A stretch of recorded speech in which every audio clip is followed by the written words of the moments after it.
हाँ जी। हाँ, question number कौन सा?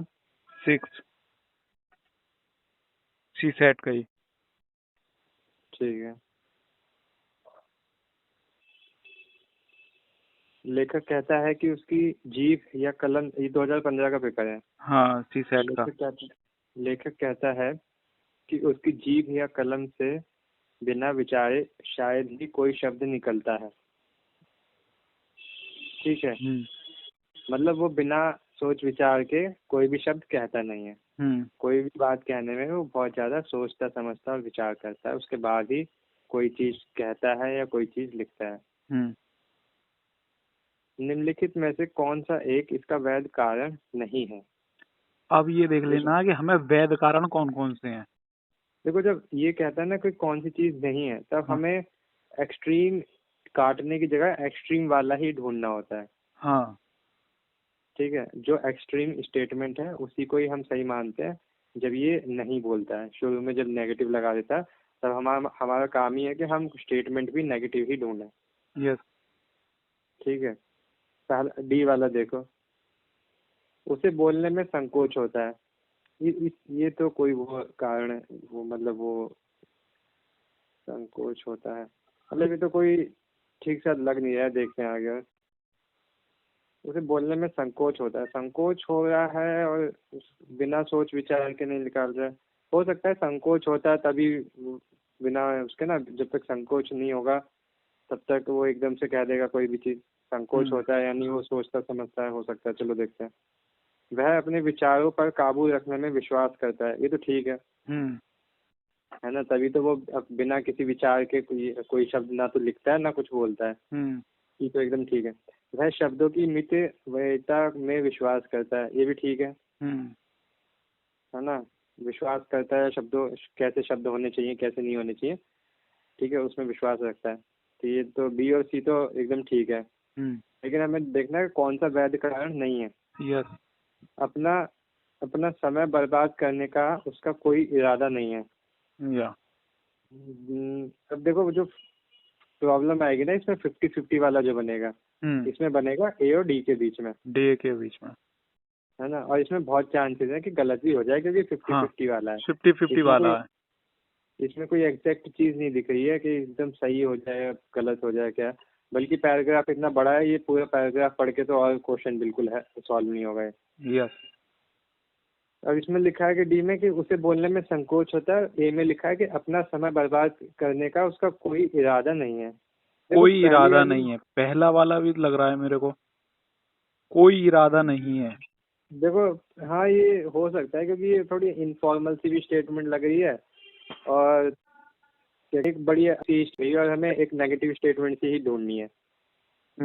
उसे बोलने में संकोच होता है, संकोच तो तभी होगा जब वो कुछ सोच विचार करके बोल रहा होगा, है ना। संकोच होने का मतलब ही होता है कि आपके मन में कुछ चल रहा है ना, आपके मन में कुछ चल रहा है, तभी आप संकोच कर रहे हो किसी चीज में।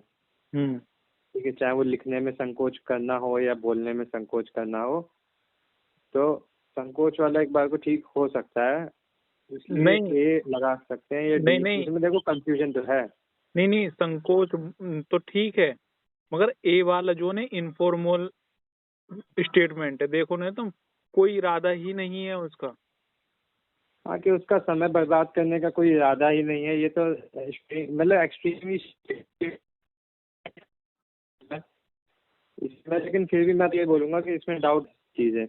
नहीं, डाउट है, मगर मैं जो बता रहा हूँ, जहां तक मेरी सोच कह रही है, जहां तक निकालना चाहिए, जैसे कि आप देखो बी सी और डी को देखो, वह शब्दों की मितव्ययिता में विश्वास करता है, फॉर्मल शब्द है। वह अपने विचारों पर काबू रखने पर विश्वास करता है, ये भी हो। बी और सी में तो कोई डाउट नहीं है, दोनों हाँ। ठीक है इसमें। नहीं, आपकी बात ठीक है।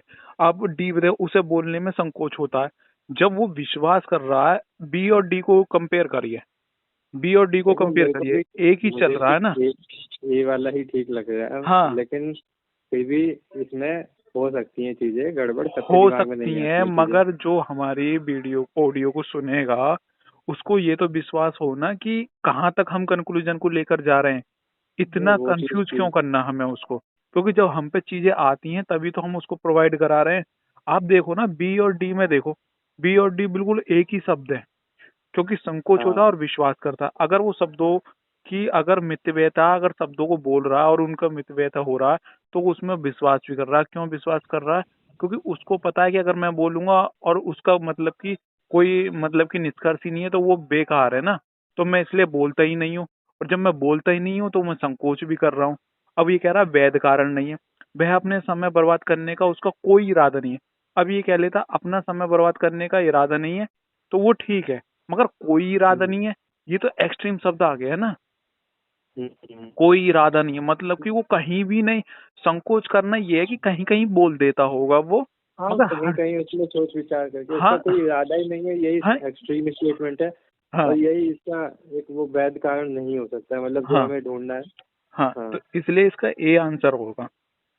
ठीक है। और जो सात लिसनर और क्वेश्चन सुनेंगे देखो। वो तो आंसर की रखेंगे ही अपने पास, नहीं, वो तो और नहीं रखनी तो भी मैं चाहिए। फिर। हाँ।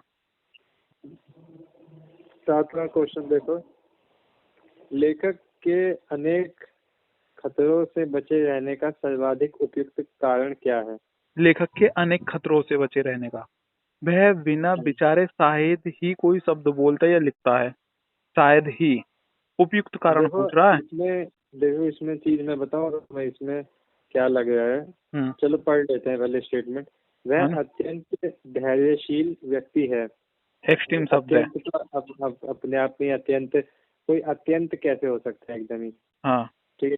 उसका विश्वास है कि वह एक आध्यात्मिक व्यक्ति है। ये भी गलत है, क्योंकि सिर्फ आध्यात्मिक है ही वो।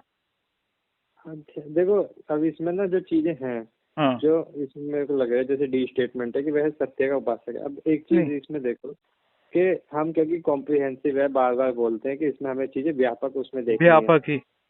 है ना। अब डी वाले जो स्टेटमेंट है वो सत्य की बात करता है। सी हाँ वाला जो है वो अध्यात्म की तरफ जाता है। बी वाला जो है वो धैर्य की तरफ जाता है। हाँ, मगर कोई भी ए अगर वाला एक जो है। स्टेटमेंट पकड़ोगे, कोई हाँ भी एक स्टेटमेंट पकड़ोगे तो दूसरी स्टेटमेंट छूट जाएगी। हाँ लेकिन जबकि ये बी सी और डी तीनों बातें ठीक हैं अपने आप में, हाँ है ना। लेकिन हमें ये तीनों बातें चाहिए ना, एक बात नहीं चाहिए हमें। तो ए वाली स्टेटमेंट देखो, वह बिना विचारे शायद ही कोई शब्द बोलता है लिखता है। तो देखो कोई शब्द, ये नहीं कह रहा हर शब्द, देखो कोई शब्द। अब इसमें एक चीज और भी देखो, वो भी ठीक है, वैसे भी देखो कि जब देखो कभी कभी क्या होता है कि हमें तो जल्दी से क्वेश्चन सॉल्व करना है ना। हाँ, तो एग्जाम में। अब इसमें देखो क्या है। अब जो छठा क्वेश्चन है, हम्म। छठे क्वेश्चन में क्वेश्चन ही कोई देख लो, तुम क्वेश्चन को तो सच मानोगे ही ना। अब हाँ, क्वेश्चन को तो ऐसा है नहीं कि क्वेश्चन पे भी सवाल खड़े करोगे। नहीं नहीं अब कुछ।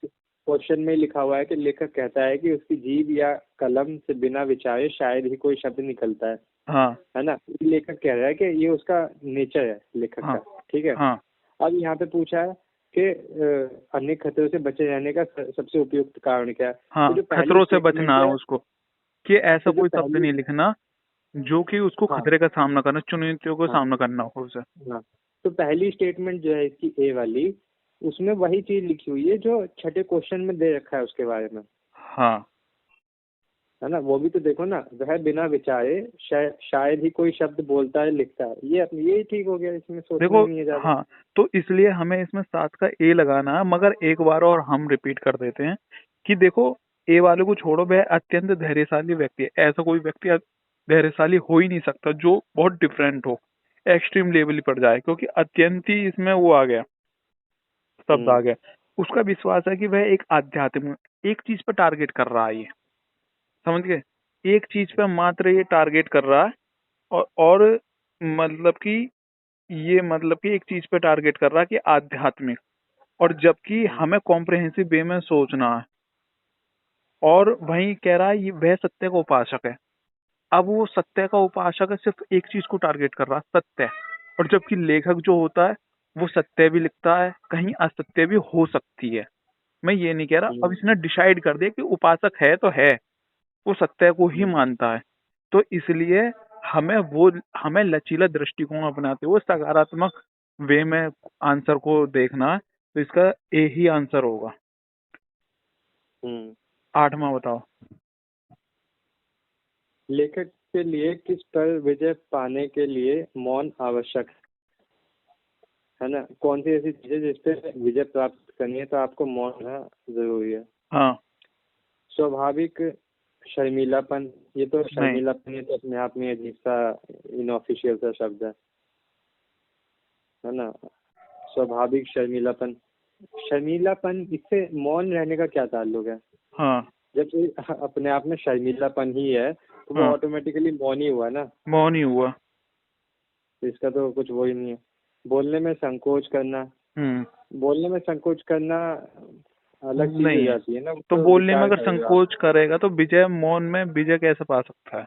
मौन का मतलब तो वहां पे है जहाँ पे लड़ाई झगड़ा कुछ हो रहा हो या कुछ ऊट पटांग की बातें हो रही हैं, और उनसे वहां बचने अपनी के लिए। बातों को नहीं बोलकर एक सीधे वे में बोले। हाँ, विचारों पर काबू रखना, अगर ये हो विचारों भी पर ही, सकते हैं और नहीं भी। नहीं नहीं, विचारों पर काबू रखेगा तो अपने विचारों को प्रेजेंट कैसे करेगा? अब जबकि विचार होंगे, ठीक भी हो सकते हैं, मैं ये नहीं कह रहा कि हम्म, गलत ही विचार होंगे, गलत भी हो सकते हैं, ठीक भी होता है। अगर वो विचारों पर ही काबू कर लेगा तो एक एक राइटर का काम क्या होता है? खुद देखो ना, आप परिच्छेद में मत जाओ इसमें क्या लिख रहा है। एक लेखक का काम क्या हो, एक पत्रकार का क्या काम होता, कि बातों को प्रेजेंट करना। अब ये नहीं है हम्म, कि कैसी भी उठपटांग बातों को तुम प्रेजेंट कर दो। हाँ, ये कह रहा विचार, विचार आपके पॉजिटिव भी हो सकते हैं, नेगेटिव भी हो सकते हैं। ठीक। और ये कह रहा मौन आवश्यक है, विजय पाने के लिए मौन आवश्यक। किस पर? बड़ा चढ़ाकर बोलने की प्रवृत्ति पर, कि आप हम्म, गलत को भी गलत सही ठहराने की कोशिश कर रहे हैं। बहुत सारे होते हैं ना, आपने हम्म, हमारे हिस्ट्री में देखा होगा कि किस तरह की हमें हिस्ट्री पढ़ाई गई है आज तक। मतलब कि हमारे 1947 के बाद हमें वो चीज बताई नहीं गई जो बताई जानी चाहिए थी। तो कुछ कुछ लेखकों ने, ऑथरों ने बड़ा चढ़ाकर चीजों को बोली, जिससे कि हमें मिसगाइडेंस किया गया किताबों के माध्यम से। तो इसलिए उन पर अगर वो काबू कर ले तो विजय पा सकता है वो। हम्म। तो इसका 8 का डी होगा। देखो, इसमें सी और डी में से कंफ्यूजन हो सकता है फिर भी थोड़ा सा। हाँ, नहीं नहीं, कंफ्यूजन हो सकता है, मगर हम ज्यादा से ज्यादा कुछ सोचने और विचारने पर कोशिश करेंगे तो हम आंसर के बहुत निकट आएंगे। और जबकि हम आंसर को किस तरह से करने कोशिश कर रहे हैं, हम परिचित को तो पढ़ने की कोशिश नहीं कर रहे हैं। हमारा उद्देश्य यही तो है कि हम जल्दी से जल्दी आंसर को किस तरह से निकाल सकें एग्जाम हॉल के पॉइंट ऑफ व्यू से। हमारा निष्कर्ष तो वहीं पर है ना कि हमें एग्जाम में अच्छा परफॉर्मेंस करना है। और जबकि आर्ट वालों को, आपको पता है कि आर्ट वाले एक बार को मैथ और रीजनिंग में प्रॉब्लम करते हैं, कॉम्प्रहेंसिव पर डिसाइड रहते हैं। तो इनमें ये है कि थोड़े से मैथ के उठा लें 7-8 क्वेश्चन, 10-12 क्वेश्चन रीजनिंग के उठा लें और आपके 20 क्वेश्चन यहाँ से हो जाएं, तो इजीली हम पास कर सकते हैं। नहीं, ठीक चीज है।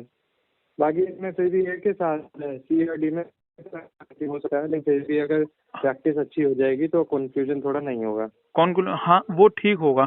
जैसे कि इसमें बोल रहा तो रहा है ना, बड़ा चढ़ाकर प्रवृत्ति पर हम अंकुश कर लेंगे तो हमें खुद दिख रहा है कि एक्सट्रीम शब्द आ रहा है, तो वही ठीक होगा, क्योंकि हमें विजय पानी है किसी न किसी चीज पर। हम्म, हमें बोलने की प्रवृत्ति पर विजय नहीं पानी है और हमें वैसे नहीं पानी। हमें पानी है जो बड़ा चढ़ाकर हम चीजों को प्रेजेंट करने की कोशिश कर रहे हैं उसको नहीं हम्म। करें, जो ठीक चीजें हैं उसको प्रेजेंट करें बस।